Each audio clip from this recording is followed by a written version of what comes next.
Thank you, James, very much for that very nice introduction and for inviting me to come and give the inaugural lecture. I didn't know it was an inaugural lecture, but that will not deter me. I certainly appreciate all the assistance of your staff in helping us to get here and get settled as well. It's great to be back in Nantucket. I first came here when I was 5 years old with my mother and my aunt, and they decided that I should learn to ride a bike. And we crossed the street to Young's Bike Shop, and they rented a bike for me, and I was happy to, and I learned how to ride the bike, and I was happy to see that Young's Bike Shop is still in operation. I'm not sure I'm going to take a spin on this visit, but it really is great to be back and to see the extent to which Nantucket is and its people are prospering. In my talk tonight, Irish immigration and the creation of a greater Ireland, I'm going to focus on three interrelated themes. First, I'll consider the patterns of Irish immigration to the United States, the push and pull factors that impelled it, and the major focus of that influx that began as a result of the Great Irish Famine and continued on steadily until the early 20th century. There will be a Boston, Massachusetts slant to all aspects of my commentary tonight. Now, secondly, I will describe the reception that Irish immigrants received upon their arrival on these shores and how their experiences of immigration and much nativist hostility helped to shape strong bonds and communal solidarity, creating an Irish-American identity. This was a consciousness that professed loyalty to the United States, as well as a continuing devotion to the motherland. And this was succinctly expressed by Boston's second Irish-born mayor, Patrick Collins, when he said, quote, "To the Irishman, American citizenship is a political marriage. He clings to, cleaves to, and loves the land of his adoption with the ardor of his race. But he also loves the tender parent upon whose bosom he first nestled, and at whose feet he learned to pray, and who guided his uncertain feet when first his life began. We are Irish Americans, true to the old and true to the new," unquote.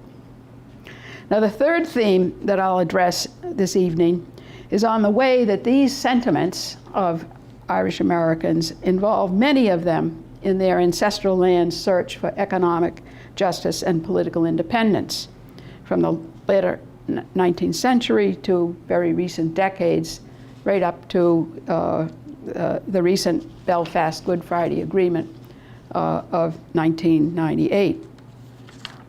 Now, it's important to recognize that the first significant influx of Irish immigrants to North America consisted primarily of 200,000 Ulster Presbyterians, and that began in the early 18th century. About 10%, or 20,000, arrived in Boston between 1715 and 1850. Internal factors as well as external factors explain this Ulster migration. Many were escaping the discrimination that the penal laws had imposed on Protestant dissenters as well as Roman Catholics. Protestant dissenters were people who were not subscribers to the Anglican Church, the state church. They would have been mostly people with Scotch background who had immigrated over to Northern Ireland. They had a kind of a two-stage immigration, Scotland to Northern Ireland, eventually to America. These Ulster Presbyterians were also fleeing the effects of poor harvests, droughts, and escalating rents in the second decade of the 18th century. Presbyterian clergymen were prominent in leading immigrant groups owing to their own poor economic situation, as well as their lack of legal standing to officiate at weddings, funerals, or to hold any civil office as a consequence of the Test Acts of 1704. External forces, or pull factors, kicked in around 1715, when Ulster sea captains in the New England area, who had traveled to the New England area, reported that Massachusetts officials were willing to provide free land grants to settlers near their borders in hopes of strengthening the defenses against attacks by Native Americans. By 1720, approximately 2,000 Ulster immigrants had arrived in Boston, and hundreds more would come over the next 2.5 decades. Yet they did not receive a very cordial welcome, as the local Puritan populace believed all Irish were, quote, unclean, unwholesome, and disgusting papists, unquote. Thus, most of these Ulster arrivals left Boston to settle in northern, central, and western New England, where place names such as Bangor and Belfast and Limerick, Maine, Dublin and Londonderry in New Hampshire reflect the Ulster origins of their founders. One who remained with his congregants in Boston was the Reverend John Moorhead, who later built a church on Long Lane, which later was the site where the Massachusetts Constitutional Convention was debated in 1788, an event that explains the street name's change to Federal Street. And I'm sure many of you know where Federal Street is in Boston. Now, another development that came at this time in 1737 was the foundation of the Charitable Irish Society of Boston by a group of 26 of these Ulster immigrants who wanted to make sure that their friends and family who were arriving would be taken care of when they first got to Boston. And they engaged in philanthropic work to help them get settled, and if they fell on hard times, to help them out. That society is still in existence and continues to do work to help arriving immigrants right down to this very day. And here we have an artistic representation of the frontispiece of the Constitution when the society was incorporated in the early part of the 19th century. Now, in the 1730s, small but regular immigration from Leinster and Munster, the eastern and southern province of Ireland, began. But this included middle-rank individuals rather than the family-oriented exodus from Ulster. One of the notable immigrants from this time and this area, from County Wexford, was Patrick Tracy, who became a famous sea captain and a very successful privateer captain in the course of his maritime life. He fathered 9 children who had the wisdom to marry into wealthy families, the Lowells, the Lodges, the Cabots, and the Lees, thereby creating a kind of hybrid Yankee-Irish clan in Essex County, north of Boston. The American Revolution temporarily halted the flow of Ulster immigration to America, but it picked up again after 1783, with most going further south to Philadelphia and the Carolinas. The Napoleonic Wars from 1800 to 1815 reduced the incentive for immigration among the agricultural classes of Leinster and Munster. Even though the demand for Irish grown grain had dropped with the end of the wars in 1815, and agricultural wages steadily declined, the spreading cultivation of the potato as the principal food source for the Irish country laborer postponed massive outflows of immigrants from Leinster and Munster until the 1840s. The potato was the principal food source for 1/3 of the Irish population, or about 3 million people. 10 to 14 pounds of potato per day plus a cup or two of buttermilk supplied all the nutritional needs for an average laborer. And it was noted by many Europeans that Irish laboring men were the tallest and the most fit of any of their brothers in Europe. However, the precarious nature of the potato monoculture in Ireland became apparent when a blight fungus, for which there was no known antidote, struck Ireland in September of 1845 and returned again with varying degrees of severity right on to 1851. These successive failures produced a demographic calamity of immense scale, reducing the population from 8.5 million to 6.5 million in just one decade. By February of 1847, a panic-driven exodus began to the United States and Canada, and it consisted mostly of courtiers and small tenant farmers who had lost everything as a result of these successive crop failures. At least 1.25 million of this decennial population loss came from immigration, while the remainder was the result of starvation and diseases like cholera and dysentery, which spread throughout the country because of malnutrition and the crowding of people into the workhouses at soup kitchen distribution centers, as well as at some of the sites where the public works programs were taking place. And in this slide, you can see the huge increase in the numbers of immigrants coming to the United States there in the middle of the 1840s and lasting down through the first part of the 1850s. And then, of course, later spiking, going up again, but never to the extent of the late 1840s and 1850s. There had been a gradual rise of immigration to America from about 2,000 a year in 1800 to about 50,000 in 1844. On the eve of the famine, Boston was receiving about 2,000 to 4,000 annually. And there were about 8,000 Irish-born residents in the city by 1845. This was a male-dominated group, and many of them were semi-skilled or lower middle class tradespeople rather than simple laborers.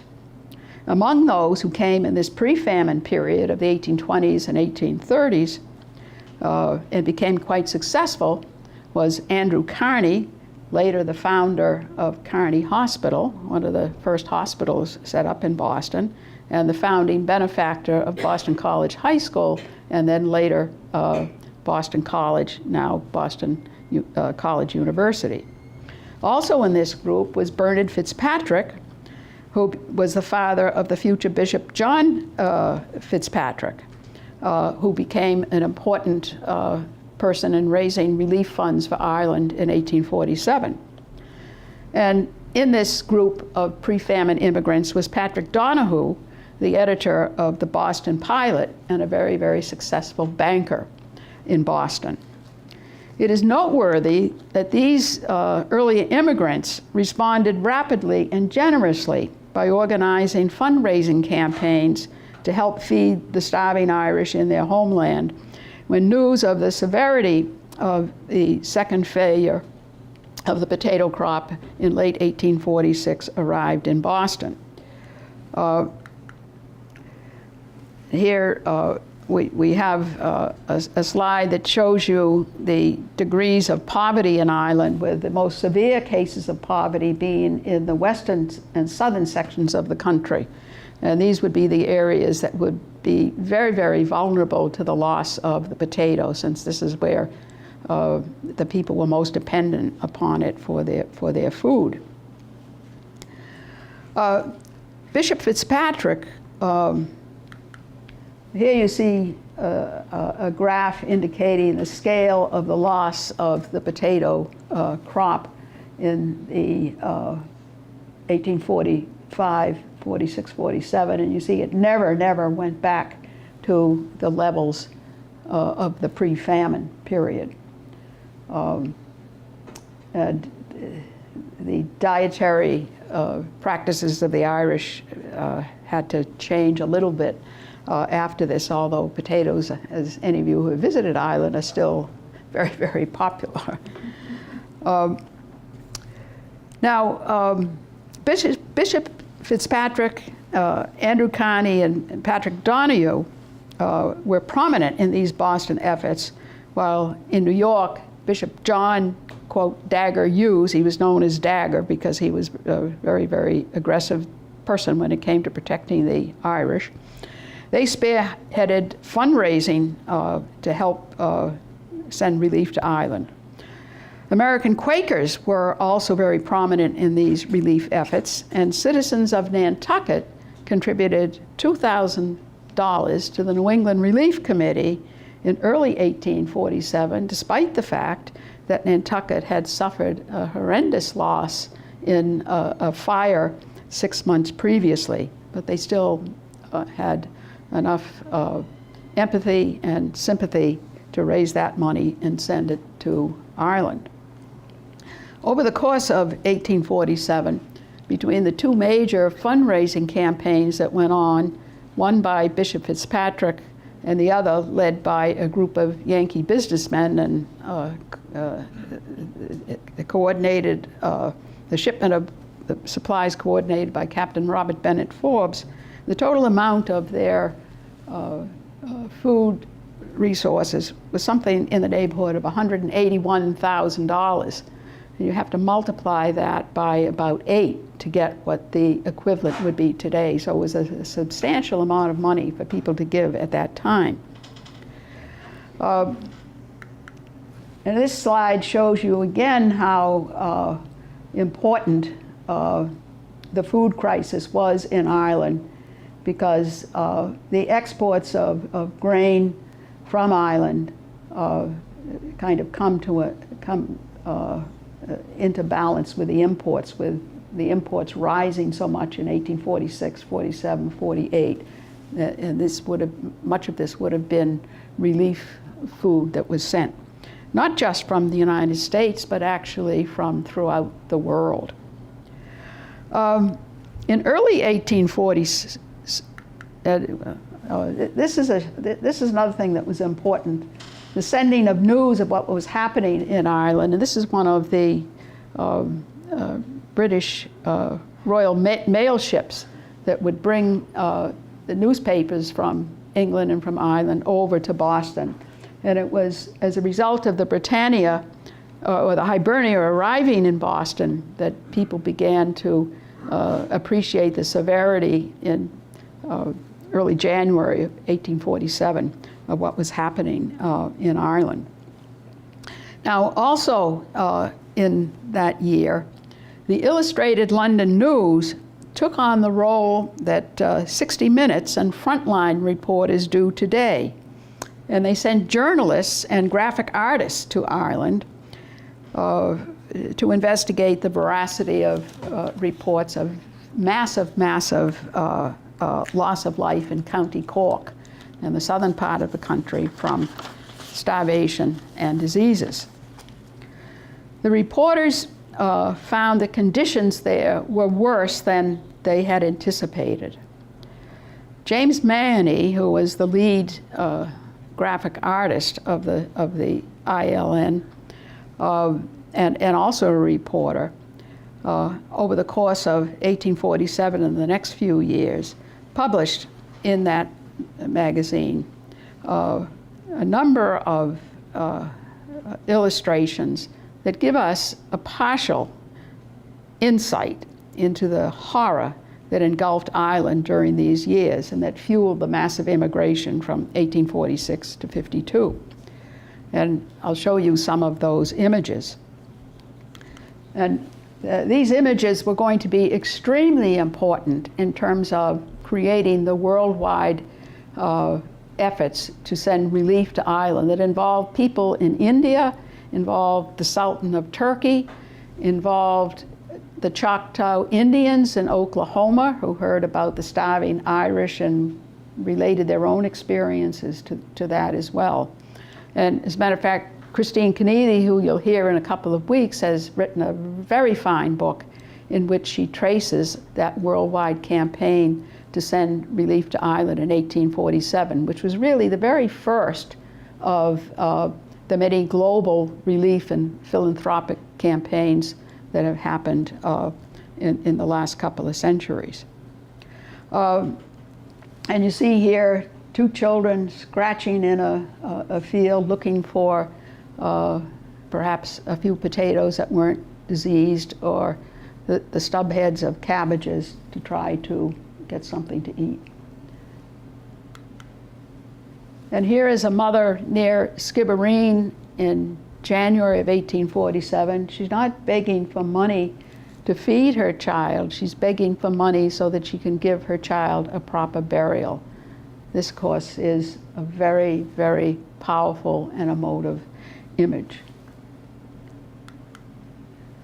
And here we have a picture of Skibbereen, where there is the beginning of a funeral procession, and it's sparsely attended, which is very different from the usual Irish rituals of big funerals. Funerals are very, very important in Irish life. Many of you may have an appreciation of that. You've got to have a grand funeral when you're going out, and if you don't have it, it's a real disappointment. And this says something about the terrible devastation to the spirit and the morale of the Irish people, that so few people would go to these funerals, partly because they didn't have the strength to go.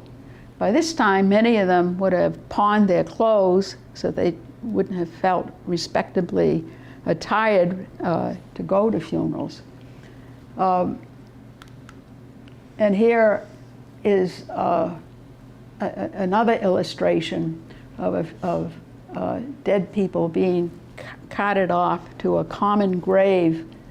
And you can see that the 3 men on the left don't look particularly concerned about the death that surrounds them.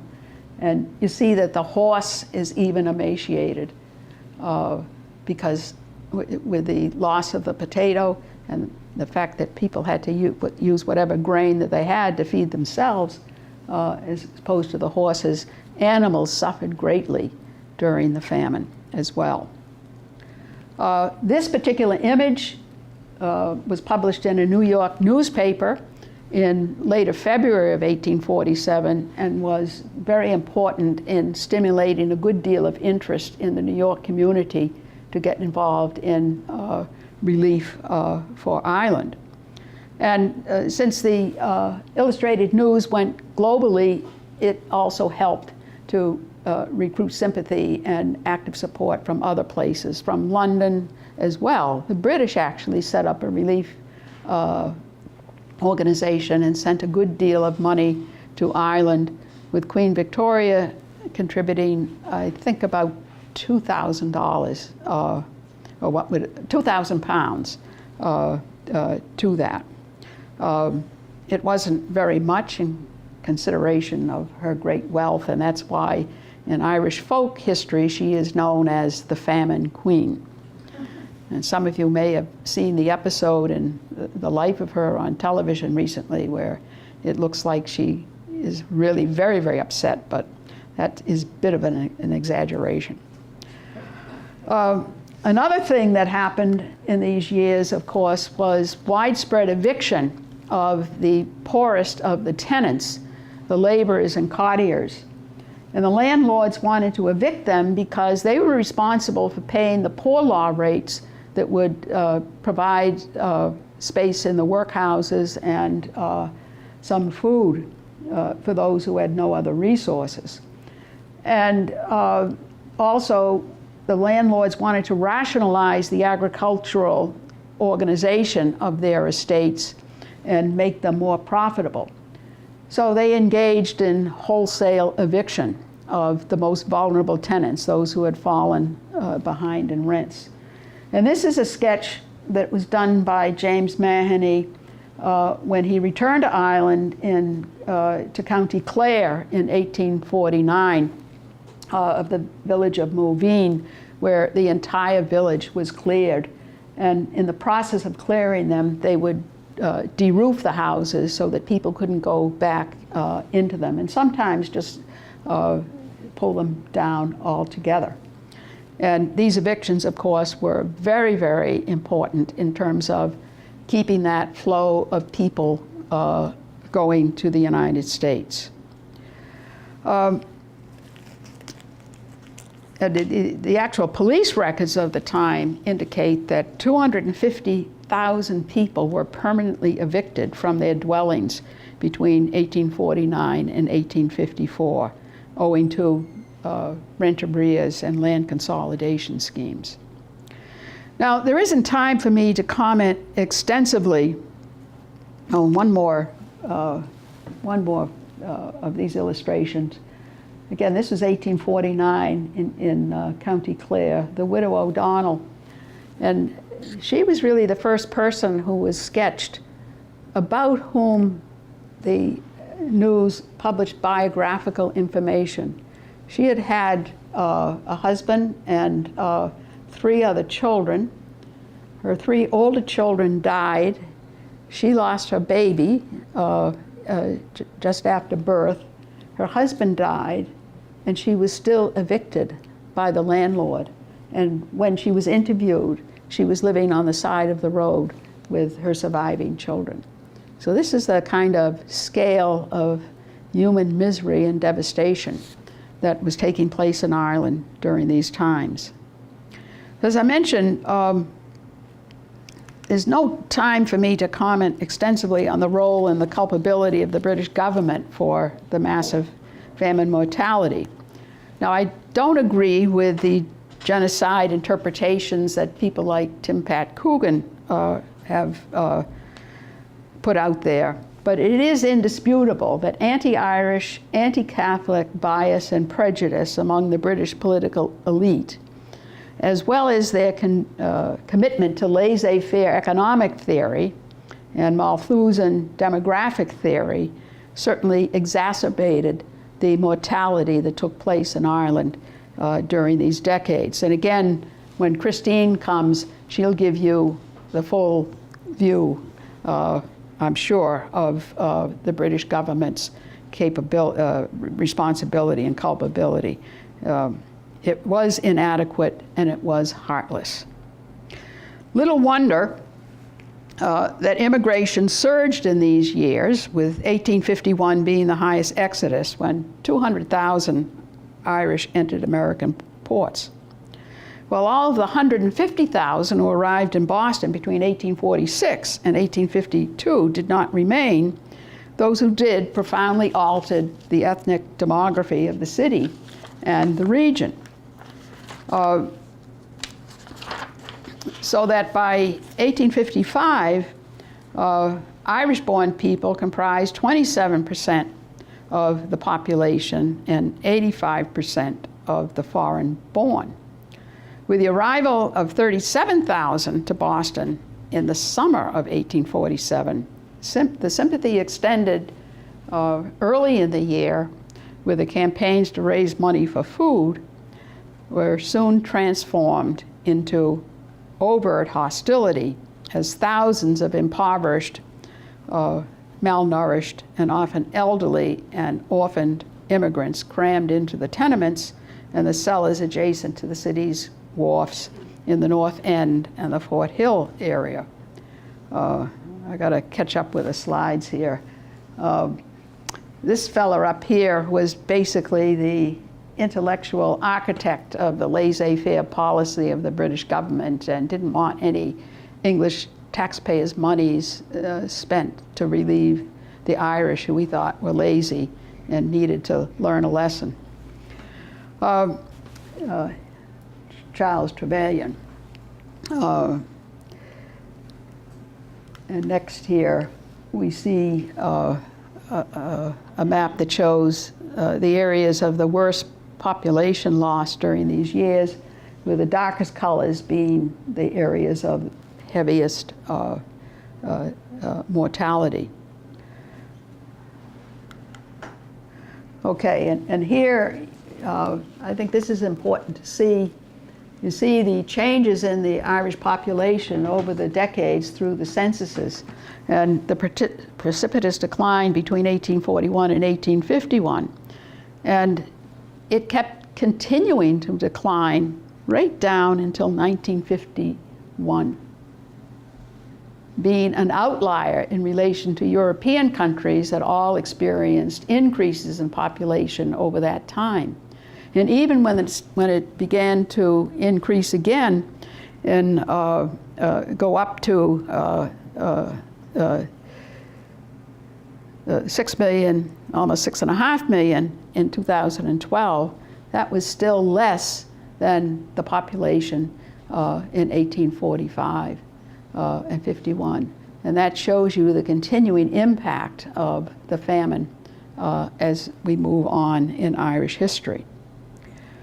The Boston Daily Transcript warned on 26 June 1847 about what all this meant for the city of Boston, and I quote, "The tide of immigration, which is increasing daily to a most alarming extent, bringing with it poverty, sickness, and crime, has excited the attention of the whole community, and people in all parts of the country have at last become aroused and are turning about to devise a check to an evil which has reached such a height that the very vitality of our country has been endangered by it."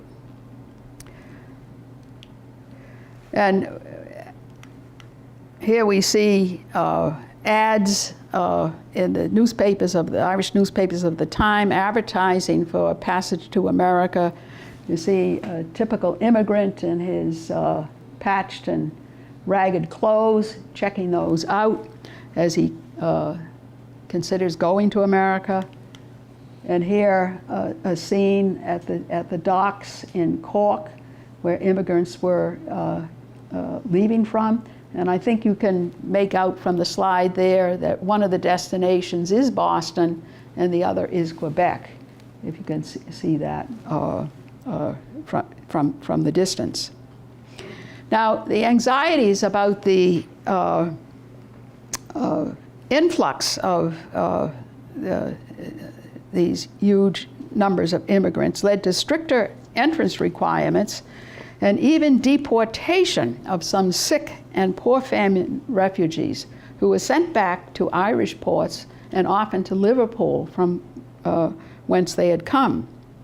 These fears were also a major factor in the political triumph of the anti-Catholic, anti-Irish Know-Nothing Party in Massachusetts and throughout the country, in the state, well, particularly in Massachusetts in the state elections in 1853. I think they captured all but 6 seats in the Massachusetts legislature at that time.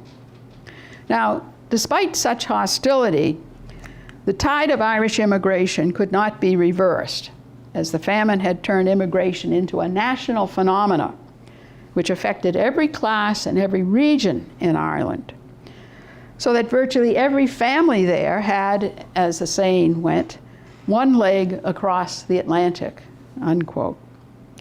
The famine exodus created a pattern of chain migration that lasted into the early 20th century, never as high as in the late 1840s and early 1850s, but spiking when serious conditions happened in Ireland again, as happened in the 1860s and at the end of the 1870s. And even government officials realized that chain migration was something that was started as a result of the famine. As early as 1849, the Immigration Commissioner in Ireland made the following observations. He observed, "Immigration begets immigration. Almost the whole of the Irish immigration last year, certainly more than 3/4 of it, was paid for by the money sent home from America," unquote. In 1850, remittances from America to fund passage for relatives or to help sustain those who remain back at home amounted to £1 million annually. And again, multiply that by about 8 to get the contemporary value. For the rest of the century, the American letter became an integral part of household budgeting for families throughout the island. In the latter half of the century, as the graph shows, the numbers of Irish immigrants in the United States fluctuated in relation to prevailing economic conditions in Ireland and prospects for employment in the rapidly industrializing United States. Decisions to immigrate were increasingly based on very careful calculation of the economic benefits rather than the panic-driven exodus of the late 1840s. Irish immigrant numbers fell to about 50,000 per year in the early 1860s, but then rose again to almost 100,000 in the middle of the last couple of years of the 1860s, when there was another minor potato crop failure and a recession. The return of near famine conditions in the west of Ireland in 1879 to 81 sparked another rise, and that's the other big hump there in the graph that you see on the screen.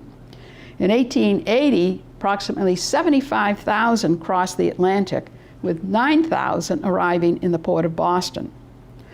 Also by the 1880s, the chain migration factor, coupled with cheaper and faster passages in steam-powered ships, made the journey more palatable to prospective immigrants instead of the month-long journey that was the usual in the famine era. Additionally, the reconfiguration of Irish landholding patterns after the famine limited land inheritance to one son, so that America provided the best option for non-inheriting young Irish men and women with ambitions for steady employment and suitable marriage prospects. Economic considerations also meant that now only one daughter would be given a dowry and her sisters would have to leave and fend for themselves. One significant development at this time in the last quarter of the century was that single women now represented over half of the Irish immigrants arriving in the country. The educational curriculum of domestic skills that were taught to these young girls in the national schools prepared them to enter domestic service directly upon their arrival in American cities.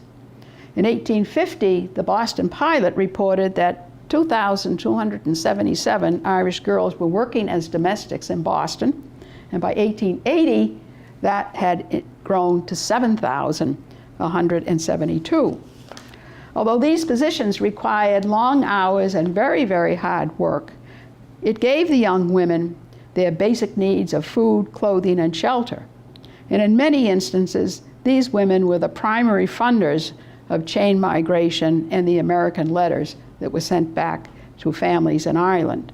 And they were also very, very important supporters of the various political campaigns that I will talk about in a few minutes. Meanwhile, Irish male immigrants who managed to obtain employment in Boston and the nearby industrial cities were relegated to low-waged, dangerous, unskilled jobs of cleaning stables, hauling cargo, digging ditches for canals, and draining marshes that eventually created the Back Bay of Boston. As a result, the average Irish male immigrant lived only 14 years after arrival in Boston, causing one Brahmin Whig to observe that he never saw a gray-haired Irishman. Professor Joe Lee from NYU University has calculated that between 1847 and 1853, 200,000 immigrants had died within 3 years of their arrival. That's a very, very high mortality rate. After 1852, well, here is Bishop Fitzpatrick. I got this a little bit out of sequence here, who helped to raise so much money there. And that's the Cathedral of the Holy Cross, the first one in Boston that was built in the early 19th century. Fitzpatrick was very, very important in helping famine relief. Here we see the areas of Boston where the Irish settled, down in the wharf areas, here down in the south end, up here along what would be Atlantic Avenue, and over here. And they lived in cellars, very, very crowded, sometimes 20 people in 1 or 2 rooms. And of course, as a consequence of this, disease spread very, very quickly. And a massive outbreak of cholera happened after this huge influx. And this isn't terribly clear, but let's see, wait a minute, let me go back here. If you see these kind of little black marks along here, these all represent the areas where the public health authorities had determined that cholera outbreaks had happened. And it corresponds pretty much with that previous map, as you can see. After 1882, the number of Irish immigrants was generally well below about 50,000 per year, owing to improved economic conditions in Ireland brought on by a series of British land reforms that enabled Irish tenants to buy their holdings, coupled with the fact that most who wanted to go had already left. Moreover, Irish nationalist politicians and clergy leaders were very ambivalent about encouraging further immigration because they believed it was robbing the country of their best and brightest, and they wanted those people to be staying in Ireland to forward the church's mission, but also the political mission of Ireland's struggle to gain self-government. And even in Boston, some of the leaders of the Irish American community became very, very vocal in their opposition to government-sponsored immigration, and cut down on some government-assisted plans, British government-assisted plans to help some of the poorest of the tenants in the west of Ireland. But that's another story. I don't have time to go into that. Well, let's get to the political aspects of this. How did all this express itself politically and lead to the creation of a greater Ireland? First of all, the continual arrival of of immigrants to the country helped to create living links with the homeland. And the fact that most settled in these closely knit neighborhoods meant that communal solidarity was very, very quick to develop. The Roman Catholic Church, with its rituals and also with its support programs for the immigrants, added further to a sense of cohesion and group identity. Technological developments of faster transatlantic travel, instant telegraph connections, and the rise of Irish ethnic newspapers like the Pilot or the Irish World, which published the latest news from Ireland 1 day, maybe 2 days after it had happened, were very important factors in creating links and identity across the Atlantic.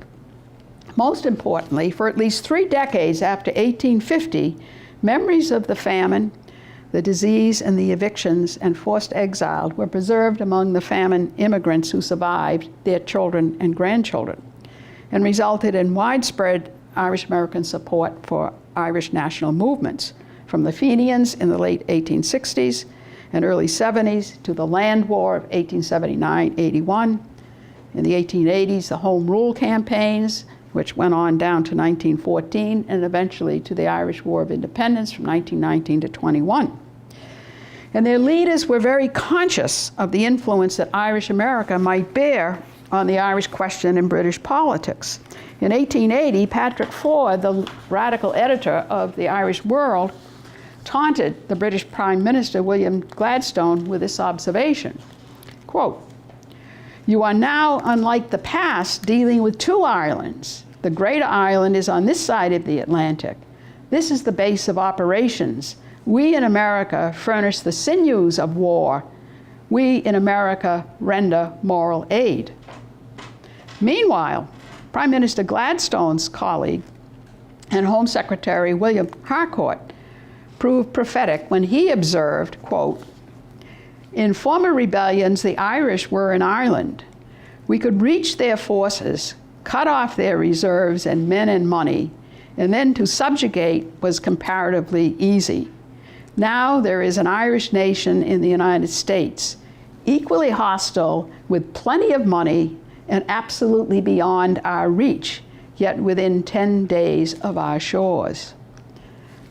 And here, an illustration from Harper's Magazine, which shows people in Ireland being desperate again in 1879, and this is an American ship coming to render aid at that time. Wait a minute.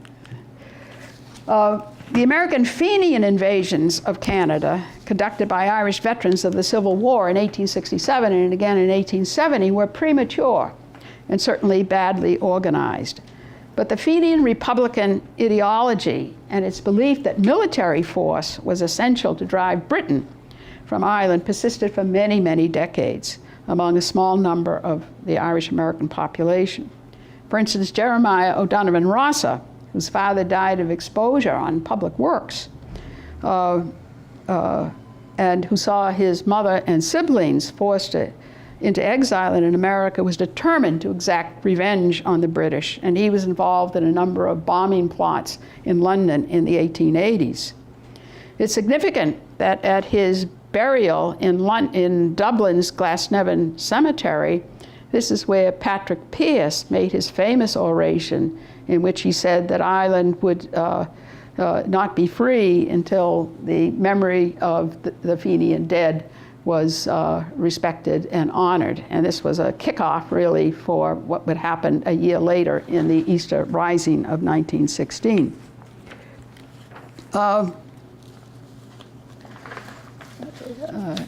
John Devoy was another person who was a Fenian and who ended up in the United States doing a lot of fundraising for the physical force tradition, and was very instrumental in getting the guns and ammunition to the Easter rebels in 1916. Yet there was another political tradition among Irish Americans that ultimately proved more lasting, more constructive, and effective than the Fenian physical force tradition. And that was the tradition of constitutional nationalism as espoused by Daniel O'Connell in the 1820s on through the 1840s in the pre-famine era. And it was revived in the 1870s by Isaac Butt and ultimately by Charles Stewart Parnell in the 1880s. This tradition found Irish American supporters in the late 1870s, partly as a result of the Fenian fiascos in Canada, and because Michael Davitt and Parnell were using politics so effectively in the British Parliament to extract concessions. And they were people whose work and activity was totally at odds of what the American perception of Irish were. And here we have another contemporary cartoon that kind of suggests that all these immigrants are poor and, again, are going to threaten the stability of our workforce and country here in the United States. And this is a sketch that came from the late 1870s and was published in a New York newspaper, basically saying that Ireland was sending all its poor from their poorhouses over to the United States. So the hostility against the immigrants lasted a long time. Here's another famous one from that time. Irish immigrants would bring rum, Romanism, and rebellion. And notice the facial features of this immigrant here. That was very, very common at the time. Not prognathous, but ape-like features, which was very, very common in the anti-Irish representations.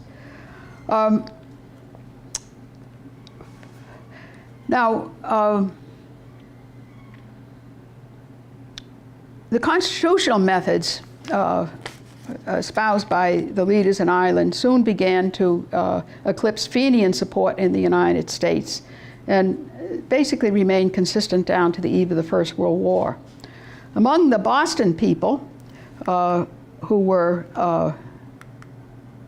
well, here we have Michael Davitt, first and leader of the land war, Charles Stewart Parnell, both of whom came to Boston and who received great help in their fundraising and in their campaign to get people behind a constitutional approach to changes in their capacity, with meetings at Faneuil Hall in Boston, where Parnell spoke in January of 1880. And of course, Donahue over here, editor of the Boston Pilot, and then his successor as editor, John Boyle O'Reilly, who of course helped to organize the famous Catalpa rescue of Fenian prisoners from Australia that we covered in the exhibit last year in New Bedford. He was just an incredible man, O'Reilly, whose memory should be resurrected and spread. Other Bostonians who helped in the campaigns to raise relief money for the land war were Hugh O'Brien, who was the first Irish-born mayor of Boston, and a very, very successful one. He was the person who had the idea of building a public library in Boston, and the public library in Copley Square has its origins in his campaigns and policy. And also Patrick Collins, who became John Boyle O'Reilly's great friend. Collins was very, very active in raising money for tenant relief between 1879 and 1880. And he later was very, very important in raising money for Parnell's Irish Parliamentary Party in the 18 months that he served as president of the American branch of the Irish National League. And he became the second Irish-born mayor of Boston later in the century and died in office in 1906, which opened up the door, I think, for James Michael Curley to enter City Hall. But again, this rise of Irish politicians wasn't very popular, and here's another cartoon from 1894 that indicated a lot of I suppose, local Yankee concern about the Irish coming into politics, and of all the kind of standard stereotypes of here, somebody with the Irish flag, the bishop up here, there's a policeman here somewhere, and here, of course, the State House top in the background. Collins and Boyle O'Reilly had actually started out their political activities as Fenians, but they decided to give that up. And as I say, were very, very important in sponsoring the constitutional approach. I know time is fleeting on here. I'm going to skip a little bit of this because I know everybody's probably getting hungry. We're talking about famine tonight. I don't want to cause another one.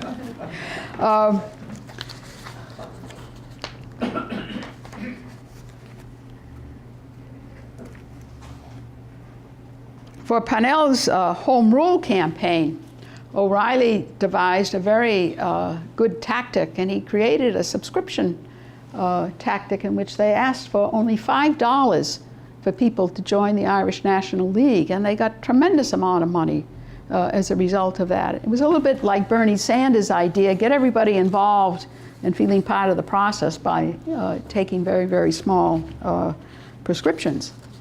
The importance of this financial aid was really something that people in Irish America became aware of and knew that they could have an impact on helping Ireland to gain its self-government and force the British to do something. John E. Fitzgerald, the Boston Fire Commissioner and an Irish activist, said the following during the Home Rule campaign, and I think this is very interesting. Quote, "The Ireland in America is the Treasury Department of the Home Rule movement, as of every movement in the direction of national independence. Ireland is independent and prosperous, and while Mr. Parnell and his followers need assistance it will be forthcoming, and the Irish Parliamentary Party will never be empty while there are 10,000 Irishmen here to send aid over the water. That was December 14th, 1885. Now, as many of you probably know, Home Rule never did materialize, even though the third bill passed the House of Commons. It was suspended because of the opposition of Ulster and the outbreak of the First World War, which was a major disappointment for those in the constitutional tradition. And it created an opening for people in the physical force tradition to reassert themselves. And it was as a result of that the physical force tradition was able to pull off the 1916 Easter Rising, which in the end was not very successful. The summary executions of 1916 shocked Irish America and brought them temporarily back to supporting revolution and violent methods. British attempts to apply conscription to Ireland also tended to alienate Irish Americans. And there were a number of protest rallies in Boston where some of the most important political leaders attended. James Michael Curley, the governor, Cardinal O'Connell, all of these held in Boston Common. Many Irish Americans also financially supported the revolutionary government by buying bonds for the Doyle government, which supported De Valera and Collins's efforts. De Valera escaped from prison at one point, found refuge in the United States, visited Boston on a couple of occasions, and actually held a rally at Fenway Park in which something like 22,000 people showed up to indicate their support for the Irish Republican approach. And some of you may know that Fenway Park was actually built by an Irishman. If you didn't know, you know now. Most Irish Americans were relieved to see the end of violence in July of 1921, and they accepted the treaty of that year, despite the continuing partition, which kept the 6 counties of Ulster within the United Kingdom. Irish American involvement in Irish politics diminished considerably in the 1920s, owing to disappointment, if not disgust, about the outbreak of civil war in 1922. But petition really was kind of a secondary issue at that time. It was only in the 1960s that petition began to be a crucial issue for most Irish Americans. And that was because of the birth of the Northern Irish Civil Rights Campaign. It was a campaign that was able to expose the gross discrimination in housing, in public employment, and in politics that the Norse Catholic minority had faced. And this led to a kind of temporary resurgence of the physical force tradition, which in America was expressed with support for a group called the Northern Ireland Aid Group, or NORAID, and some of you may have heard of that group. But eventually, what happened in about 1971-72 is that a lot of Irish Americans who were very concerned about the grievances of the Catholic community were not ready to support IRA violence because of the loss of life and the economic devastation that had brought to Northern Ireland in these years. And they began to rethink their views about what the nature and the cause of that conflict was, and that it was more complex. One person who helped them, particularly in making that reassessment and showing them that the constitutional position or tactics should be used, was the Derry politician and member of the Social Democratic and Labor Party, John Hume, who actually provided the intellectual analysis and the framework that enabled the negotiations to take place in Northern Ireland from 1996 to 1998 that produced the Good Friday Agreement. And of course, Hume received the Nobel Prize for his efforts, along with the Unionist leader, David Trimble. And George Mitchell, of course, was very, very important in the success of those negotiations.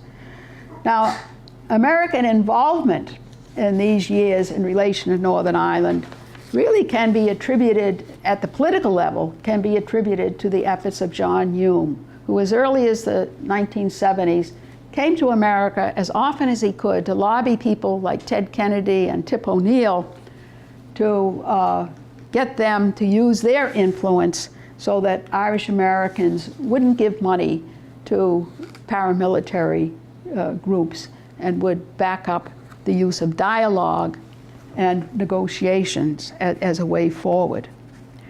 And as I've indicated, it was this approach that finally brought an end to the devastation in Northern Ireland that had taken the lives of 3,600 people and created severe injuries for about 36,000 others. Tip O'Neill got some of his other colleagues in Congress to help him, Senator Kennedy, Senator Moynihan, and also the governor of New York. These were known as the Four Horsemen. They put a lot of pressure on the White House over the years, particularly on Ronald Reagan, to have him pressure Mrs. Thatcher to give up her very, very hostile approach to Northern Ireland. It was one that just said, you know, just they're all rebels, they're all troublemakers, let the police and army deal with it. So eventually, she had to change that. And they were also successful in getting President Carter to promise significant American aid to Northern Ireland if peace could be developed. And eventually, after the Anglo-Irish Agreement in 1985, partly as Tip O'Neill's farewell gift, the International Fund for Ireland was established, which has been crucially important in providing for economic development in Northern Ireland over the years, and it still is part of the federal budget today. And what also was important is it led to other countries contributing to an international fund: Canada, Australia, New Zealand. So there is many, many resources that has helped with economic development, and particularly helping deprived areas of Northern Ireland. Bill Clinton's involvement was very, very important in the 1990s. He began it as a kind of election tactic and strategy, a smart one, but he got emotionally invested in it within a year or so of taking office. And it was eventually his government that allowed Jerry Adams to come to the United States with a visa. And Adams was basically told, you guys have got to come into a constitutional process because otherwise we're not going to have anything to do with you. And that was a very important visit. Adams was able to bring the rest of his people along to the idea that a ceasefire was necessary and very, very important. So I think that the involvement of the American political establishment in bringing negotiations to Northern Ireland, eventually leading to the agreement of 1998, is one aspect of American foreign policy that we can be very, very proud of. In addition to that, in conclusion, it's very important to recognize other people who contributed to the peace process in Northern Ireland. Many, many individuals who took their own effort and time and money and resources and did what they could to support people like Hume, had discussions with people in the IRA wing to tell them, look, you're damaging the country, this is the wrong tactic, and got them to think about negotiations. John Cullinan, very, very successful software entrepreneur, was very, very important in some of these efforts. Also, you had universities taking important roles in educating their students about the nature and the causes of the conflict, and also being engaged in training Irish politicians, North and South, as to how they should take up negotiations. And Boston College was a very, very important leader in that. And then you have groups, important groups, like the Ireland Fund. And those of you here in Nantucket know about the Ireland Fund. They think they just had a big annual summer fundraiser here this last week. They have been very important in underpinning peace and development with their work as well. Irish-American Partnership does similar work, but on a slightly smaller scale. At present, the peace process is in kind of a frozen state because the Stormont administration is in suspension. But Irish America still has a role to play. American investors can still contribute very, very positively by continuing investment and encouraging the development of negotiations to get the government in the North back up and running. And it is especially important with the shadow of Brexit looming overhead, because if that turns out to be a hard Brexit, that's going to be very, very bad for the peace process in Northern Ireland and destabilize a lot of the progress that has been made. Well, I think I've gone on too long, except to say that if cooperation continues, I think that the time will come that Hume's vision of an agreed Ireland where Catholics and Protestants and dissenters can live in common and engage in mutual respect, I think that will be realized. Thank you very much.